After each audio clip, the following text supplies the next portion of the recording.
I'm Aiden. I'm building a community of people who want to improve themselves and the world through active engagement with big ideas. Today, we're talking about gambling, perfectionism, and how to find happiness by having enough. Earlier this year, I turned $10 into almost $5,500 and then proceeded to lose every single cent.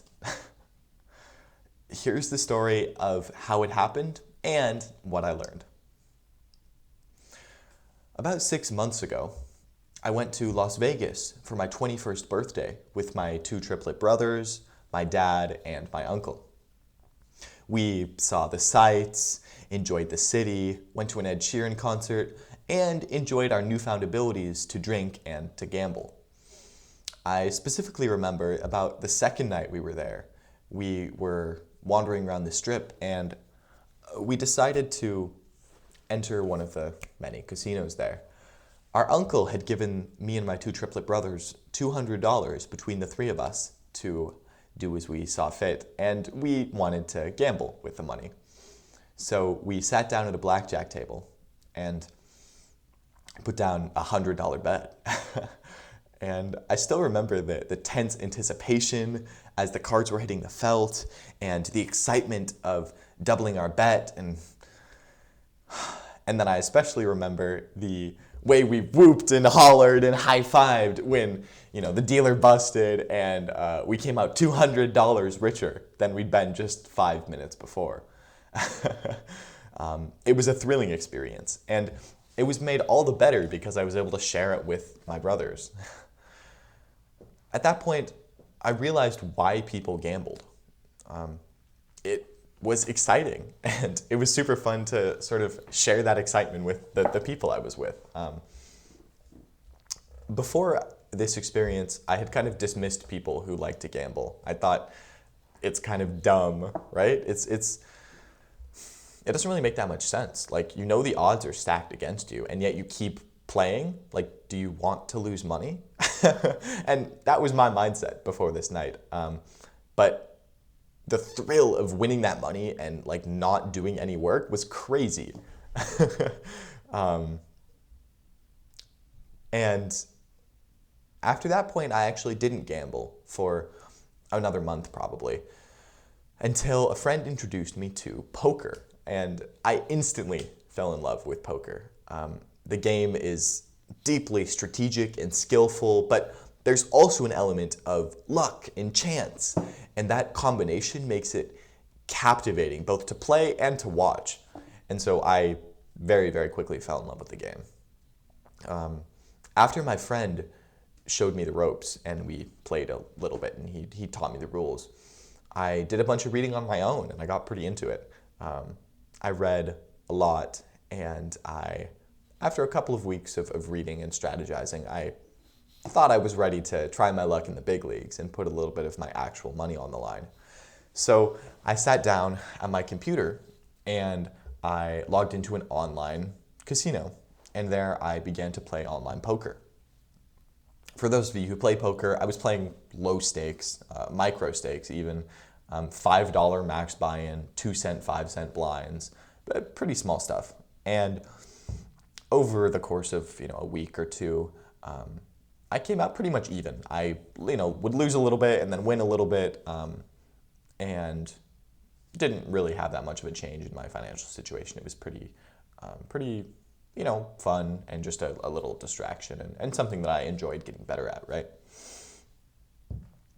One day, I had the idea to play some blackjack because I thought to myself, if I took $10 and I played a hand of blackjack and I doubled my money, then I'd have $10 of house money that I could play poker with. And as everyone knows, it's a lot more fun to gamble with money that is not yours. And so, while I don't think that was a super, smart idea, that's what I decided to do. And so I put $10 down on poker, expecting to just, hoping to double my money and then return to poker.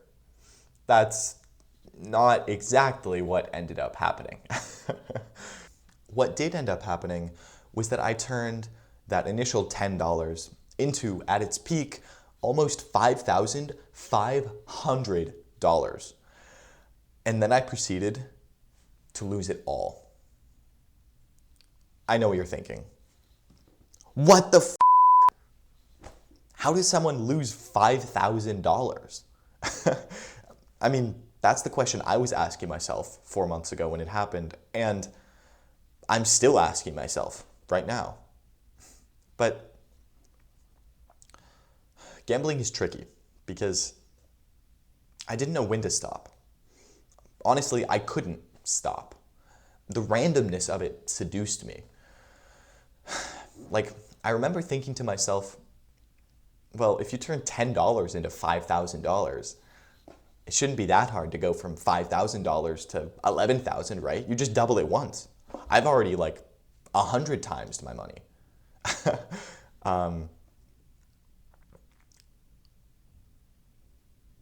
And, well, of course, I ended up losing it all.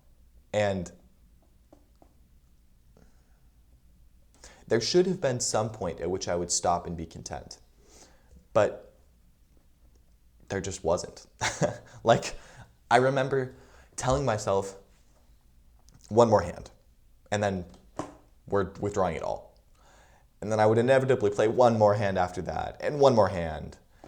And it was never just one more hand until I was all the way back down to $0 in the account. I even withdrew some money into a Venmo account in a bid to sort of, cordon off those funds and just say, if I lose the rest, that's fine, but at least I have the $2,000 that I took out. Guess what I did? I took those $2,000 after I lost the remaining money that I'd left in. I took those $2,000 back from the Venmo, and I lost all of that too.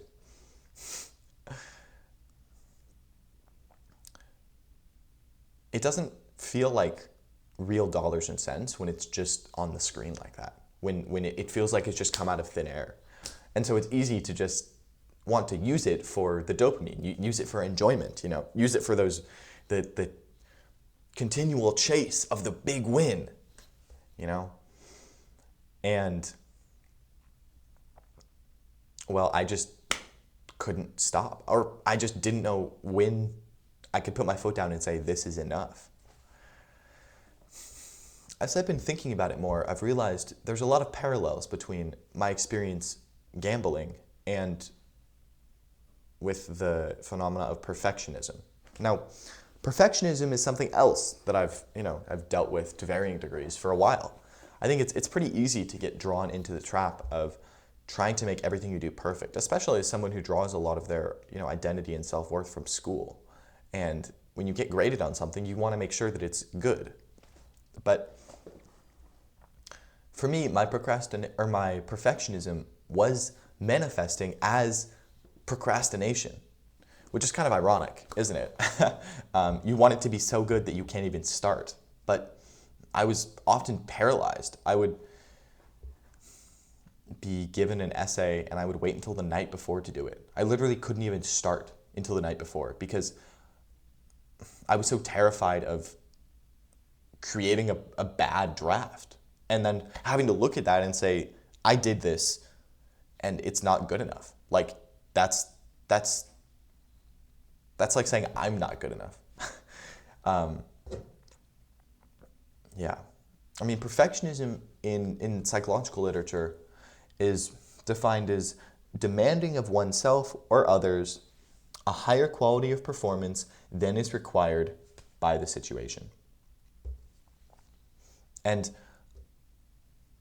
because I wanted all of my, the essays I had to write and everything I did had to be perfect, I couldn't even get myself to start because I was so intimidated. I just knew that I couldn't create up to the level that I wanted to. And it was almost like it wasn't worth doing it all if I couldn't do it perfectly. And so it's been quite the journey to overcome that procrastination and to realize that it's okay not to be perfect, right? That there is a point where there's enough. Just like in gambling, when I wasn't able to stop, I wasn't able to walk away. Sometimes with my work, with my schoolwork, with my academics, with my future job, there are going to be points where I have to say, this is enough. This is okay. Like it isn't worth chasing perfection, and it isn't worth maybe chasing that next higher position or that paycheck, because you would never be satisfied that way. And like we saw, gambling, I lost it all because I wanted more and I wasn't able to say this is enough. I'm happy now. I'm happy in this moment. I'm happy here. I don't need more. Then it all went to hell, right? With regard to perfectionism, there are some strategies that I've thought about and that I've tried to implement in my life that have helped me overcome it.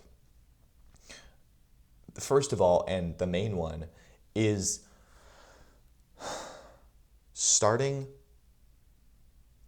a project or an assignment and telling myself, just write one word or maybe write one sentence. Setting the expectations so low that I'd be a fool if I couldn't do that, right? Or I'd be a fool if I didn't do that, if I didn't sit down for 10 seconds and write one word for this assignment. Once you've started the work, it's easier to continue because you're already sitting down, you're already thinking about it, you're already like getting into the zone of the work, and you're not thinking about, oh God, this is going to be so bad. You're just doing the work, right? So really reducing the expectations, that's been a big part of the key for me, and hopefully that can maybe help you too. And it'll allow you to actually do the work instead of being so paralyzed by a fear of inadequacy, like I was. That was the fundamental root of it, was that I was paralyzed by a fear of inadequacy. And that by simply making the expectations really low and just getting started, even if I only wrote a sentence, I was like, that's a win. That's great. That's good. And if I wanted to continue, then I would continue. And honestly, if I write one sentence and that's all I can do today, then fair enough. We'll pick it up in an hour or even after a break, right?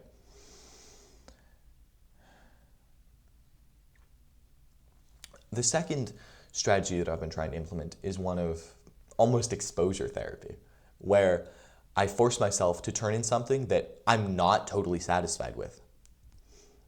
I remember just a few weeks ago, I had a final presentation, and this was, it mattered a lot. It was a significant portion of my final grade. It, was sort of a culmination of a lot of the work we'd done in the class over the whole semester. And so at first I was like, this is terrifying. And I really didn't want to start. I was like, I remember looking at the assignment page and being like, this is too much. This is so much work. I'm not ready for this. I can't do a good job. Like, I can't do it well. I didn't have any good ideas. I was like terrified. And I kept trying to push it off. But about a week and a half or a week before it was due, I sat down and I started to work just a little bit at a time.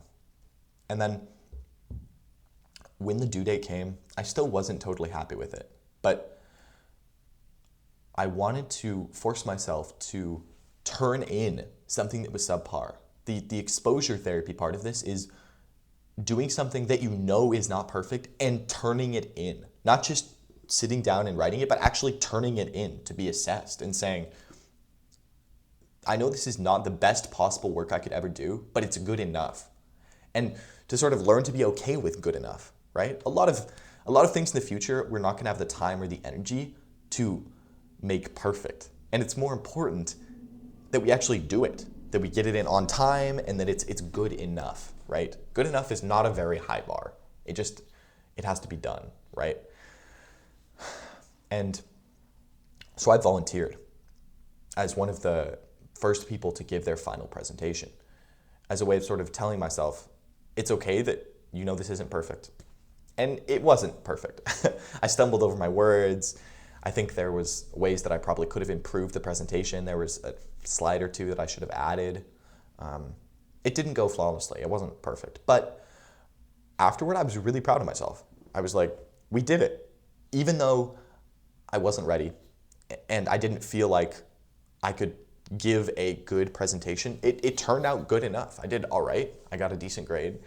And more importantly, I showed myself that I'm capable of turning something in that isn't perfect and doing it anyway, getting it turned in, giving the presentation and saying, here you go, here's my work.